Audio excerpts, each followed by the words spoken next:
ZEE5 ಇರುವಾಗ ನೀವು ನಿಮ್ಮ ನೆಚ್ಚಿನ ಶೋಗಳನ್ನ ಎಂದಿಗೂ ಮಿಸ್ ಮಾಡಿಕೊಳ್ಳುವುದಿಲ್ಲ. ಅದು ಸಂಪೂರ್ಣ ಉಚಿತವಾಗಿ. ಮಾವನ್ ನಂಬಿ ನಾನು ತುಂಬಾ ದೊಡ್ಡ ತಪ್ಪು ಮಾಡ್ಬಿಟ್ಟೆ. ಆ ದೀಪಿಕನ ಹತ್ರ ನಾನು 5 ಲಕ್ಷ ರೂಪಾಯಿ ತಗೊಳ್ಳೇಬಾರ್ದಿತ್ತು.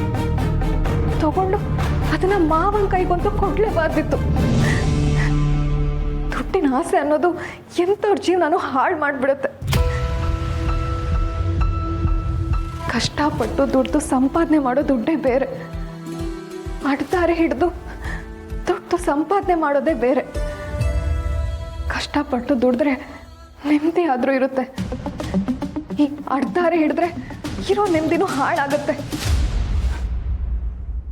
5 ಲಕ್ಷ ಇದ್ದಿದ್ರೆ ದೀಪಿಕನ್ ಸಾಲನಾದರೂ ತೀರಿಸ್ಬೋದಿತ್ತು. ಆದರೆ ಈಗ ಮನೆ ಮೇಲಿರೋ ಸಾಲ ಜೊತೆ ದೀಪಿಕನ್ ಸಾಲನ ಹೇಗೆ ತೀರಿಸ್ಲಿ?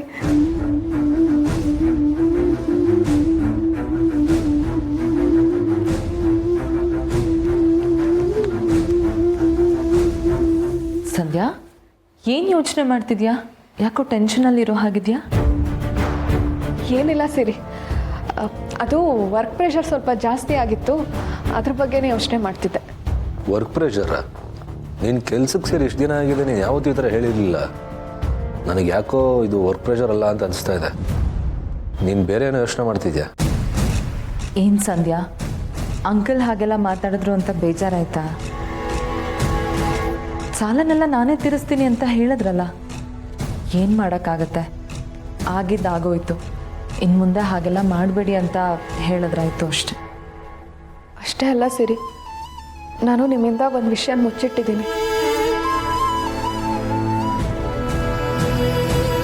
ಭಾವ ಇಷ್ಟೆಲ್ಲ ಮಾಡಿದ ಮೇಲೆ ನಾನು ಇನ್ನೂ ಆ ವಿಷಯನ ಮುಚ್ಚಿಡೋದು ಸರಿ ಅಲ್ಲ ಅನ್ನಿಸ್ತಿದೆ. ಹಾಗೆ ಮುಚ್ಚಿಟ್ರೆ ನಮಗೂ ಮಾವಂಗೂ ಏನು ವ್ಯತ್ಯಾಸ ಇರುತ್ತೆ ಹೇಳಿ? ಏನು ಹೇಳ್ತಿದ್ಯಾ ಸಂಧ್ಯಾ? ನೀನು ಯಾವ ವಿಷಯದ ಬಗ್ಗೆ ಮಾತಾಡ್ತಾ ಇದೆಯಾ? ನೀವು ನನ್ನನ್ನು ಕ್ಷಮಿಸ್ತೀರಾ ಅನ್ನೋ ನಂಬಿಕೆ ಮೇಲೆ ಹೇಳ್ತಿದ್ದೀನಿ.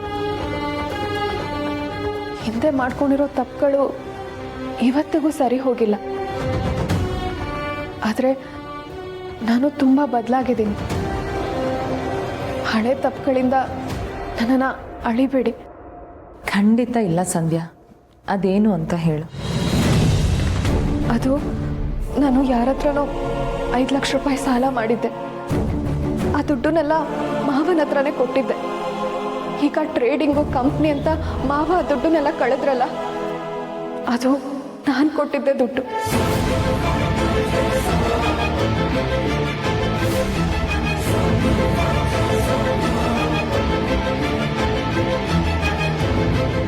ಈಗ ಮನೆ ಮೇಲಿರೋ ಸಾಲದ ಜೊತೆ ಆ 5 ಲಕ್ಷನೂ ನನ್ನ ತಲೆ ಮೇಲೆ ಬಿದ್ದಿದೆ. ನನಗೇನು ಮಾಡಬೇಕು ಅಂತಾನೆ ಗೊತ್ತಾಗ್ತಿಲ್ಲ. ನಾನು ಯಾರ ಹತ್ರ ದುಡ್ಡಿಸ್ಕೊಂಡಿದ್ನೋ ಅವ್ರೀಗ ವಾಪಸ್ ಕೇಳ್ತಿದ್ದಾರೆ. ಈಗ ವಾಪಸ್ ಕೊಟ್ಟಿಲ್ಲ ಅಂದರೆ ಮರ್ಯಾದೆನೇ ಹೊರಟೋಗುತ್ತೆ. 5 ಲಕ್ಷ ಸಾಲ ಮಾಡಿದ್ಯಾ? ನೀನು ಅಷ್ಟೊಂದು ದುಡ್ಡು ಯಾರು ಕೊಟ್ಟರು? ಯಾರ ಹತ್ರ ಸಾಲ ಮಾಡಿದ್ಯಾ? ಇಲ್ಲ ಅಣ್ಣ, ಅದೊಂದು ಮಾತ್ರ ಕೇಳಬೇಡ. ಈ ವಿಷಯದಲ್ಲಿ ನನ್ನ ದಯವಿಟ್ಟು ಕ್ಷಮಿಸ್ಬಿಡು. ಅದು ಯಾರು ಅಂತ ನಿಮಗೆ ಗೊತ್ತಾಗದೆ ಇದ್ರೇ ಒಳ್ಳೆಯದು. ಮಾವನ ದುರಾಸೆಗೆ ನಾನು ಬಲಿಯಾದೆ. ಈಗ ನಿಮಗೂ ಕಷ್ಟ ಕೊಡ್ತಿದ್ದೀನಿ. ದಯವಿಟ್ಟು ನನ್ನ ಕ್ಷಮಿಸ್ಬಿಡಿ.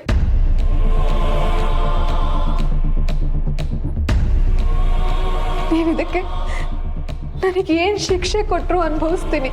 ಬೇಕಿದ್ರೆ ನಾನು ಈ ಮನೆ ಬಿಟ್ಟೆ ಹೊರಟೋಗ್ತೀನಿ. ಇದನ್ನೆಲ್ಲ ಹೇಗೆ ನಿಭಾಯಿಸ್ಬೇಕೋ ನನಗೆ ಗೊತ್ತಾಗ್ತಿಲ್ಲ. ಜೊತೆಗೆ ನೀವು ಬೇಜಾರು ಮಾಡಿಕೊಂಡ್ರೆ ನನ್ನಿಂದ ತಡ್ಕೊಳಕ್ಕಾಗಲ್ಲ.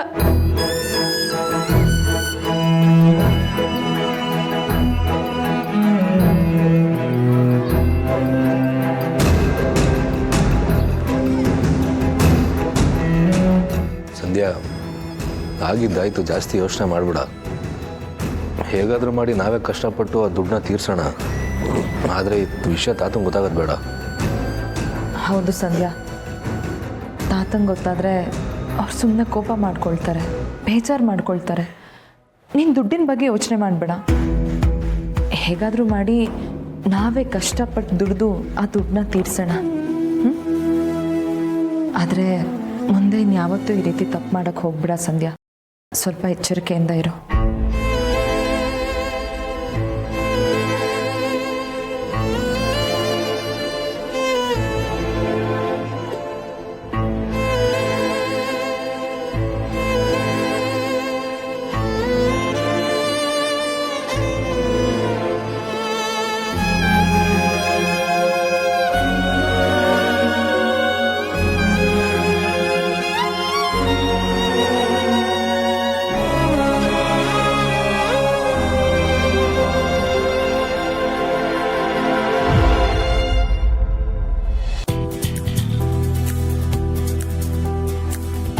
ನೀನೇ ಬಂದ್ಯಾ? ತಗೋ, ಇದರಲ್ಲಿ ಸ್ವಲ್ಪ ತಿಂಡಿಗಳಿದ್ದಾವೆ. ಟ್ರಿಪ್ಪಿಗೆ ಹೋಗ್ತಿದ್ದೀರಾ, ಅಭಿಗೆ ಆಗಾಗ ಏನಾದರೂ ತಿನ್ನೋ ಅಭ್ಯಾಸ ಇದೆ, ಅದಕ್ಕೆ ಇದನ್ನೆಲ್ಲ ಮಾಡಿದೆ. ನನಗಿಂತ ನನ್ನ ಗಂಡನ ಮೇಲೆ ನಿನಗೇ ಒಲವು ಜಾಸ್ತಿ ಅನ್ಸುತ್ತೆ. ನಾಲ್ಗೆ ಮೇಲೆ ಹಿಡ್ತಾ ಇರಲಿ ದೀಪಿಕಾ. ಅನ್ಸಿದ್ದನ್ನ ಹೇಳ್ದೆ ಅಷ್ಟೇ. ನಿನ್ನ ಗಂಡನಿಗೆ ಏನಿಷ್ಟ ಇಲ್ಲ ಅಂತ ತಿಳ್ಕೊಬೇಕಾಗಿರೋದು ನಿನ್ನ ಕರ್ತವ್ಯ. ನಿನ್ನ ಇಷ್ಟಗಳಿಗೆ ಅವನು ಹೇಗೆ ರೆಸ್ಪೆಕ್ಟ್ ಕೊಡ್ತಾನೋ ಅದೇ ಥರ ಅವನ ಇಷ್ಟಗಳನ್ನ ಈಡೇರಿಸೋ ಕಡೆ ನೀನು ಗಮನ ಕೊಡಬೇಕು. ನಿನ್ನ ಭಾಷಣ ಕೇಳಕ್ಕಲ್ಲ ನಾನು ಇಲ್ಲಿ ನಿಂತಿರೋದು.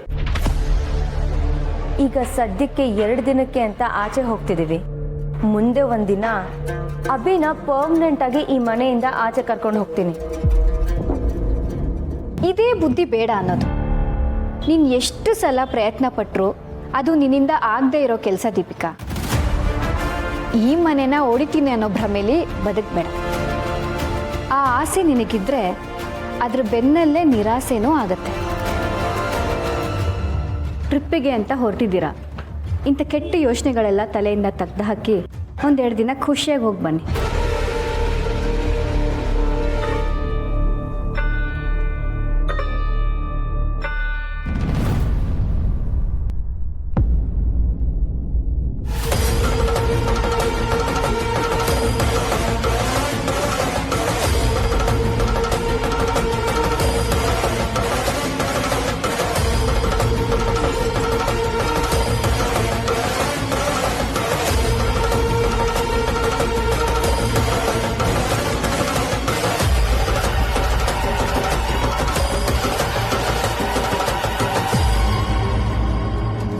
ದೀಪಿಕಾ, ಏನಿದು? ಯಾಕಿದೆ ಅಷ್ಟೇ? ಅಭಿ, ಅದು ಅಭಿ, ಅದನ್ನ ಹೆಸ್ತಿದ್ದು ಅವಳಲ್ಲ, ನಾನು. ನೀವಾ? ಏನದಕ್ಕೆ ಇದು? ಅದು ನೀವು ಟ್ರಿಪ್ಪಿಗೆ ಹೋಗ್ತಿದ್ರಲ್ಲ, ನಿಮಗೆ ಅಂತ ಒಂದಷ್ಟು ತಿಂಡಿಗಳು ಮಾಡಿಕೊಂಡು ಅರ್ಜೆಂಟಲ್ಲಿ ಕವರ್ಗೆ ಹಾಕ್ಕೊಂಡು ತರ್ತಾ ಇದ್ದೆ. ದೀಪಿಕಾ ಬಂದಿದ್ದು ನನಗೆ ಗೊತ್ತಾಗಲಿಲ್ಲ. ಅವಳ ಡಿಕ್ಕಿ ಹೊಡೆದು ಬ್ಯಾಗ್ ಬಿದ್ದೋಯ್ತು. ಹೌದಭಿ, ಡಿಕ್ಕಿ ಹೊಡೆದಾಗ ಕೈ ಜಾರಿ ಬಿದ್ದುಬಿಡ್ತು. ಪೂರ್ಣಿ ನಮಗೋಸ್ಕರ ಅಂತ ಮಾಡಿರೋ ತಿಂಡಿನ ನಾನು ಹಾಗೆಲ್ಲ ಎಸಿತೀನ ಹೇಳು? ಸಾರಿ ದೀಪಿಕಾ, ನನಗೆ ನಿನ್ನ ಬಗ್ಗೆ ಗೊತ್ತು, ಆದರೆ ಇದು ನನ್ನ ಕಾಲ್ ಹತ್ರ ಬಂದ್ಬಿತ್ತಲ್ಲ, ಅದಕ್ಕೆ ಕೇಳಿದೆ. ZEE5 ಆಪ್ ಡೌನ್ಲೋಡ್ ಮಾಡಿ ಎಲ್ಲಾ ಸಂಚಿಕೆಗಳನ್ನು ಸಂಪೂರ್ಣ ಉಚಿತವಾಗಿ ನೋಡಿ.